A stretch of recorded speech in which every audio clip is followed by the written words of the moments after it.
खूप दिवसानंतर मन झालं होतं की लग्नाची साडी वेअर करावं, थोडंसं नटावं आणि यांना सरप्राईज द्यावं. पण झालं काय ते पुढे कळेल तुम्हाला. त्याआधी माझ्या लग्नाची साडी दाखवते तुम्हाला, ज्यांनी बघितली नाही आहे त्यांनी, कारण मी आधीसुद्धा दाखवलेली आहे. मी असं नॉर्मली स्टिच केला होता ब्लाऊज बॅकलेस आणि त्यानंतर ही साडी होती सिम्पल सोबर. आणि ना मला आता साडी वेअर करायची म्हणून मी ब्लाऊज थोडासा वेअर करून बघितला की हातामध्ये येतोय की नाही. त्यानंतर कळालं की माझं तेव्हा 44 वजन होतं आणि आता 54 म्हणजे 10 किलोचा फरक आहे.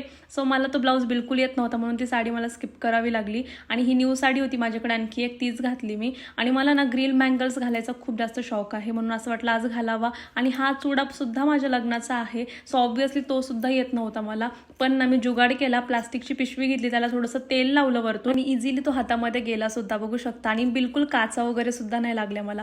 त्यानंतर माझं रुटीन शेअर करते. लिटरली मी खूप दिवसानंतर कांद्याची पात खाणार होते आणि ती येत नाही मला, म्हणून मी यूट्यूबवर बघितली आणि एकदम सिम्पल रेसिपी केली होती. त्यानंतर ना घरी पनीर लावलं होतं मी, म्हणजे मला विशेष असं काही त्याचं कारण नव्हतं, फक्त दूध फाटलं होतं म्हणून आता वेस्ट नको म्हणून मी पनीर लावलं होतं. त्यानंतर असा होता माझा आजचा दिवस. Bye bye.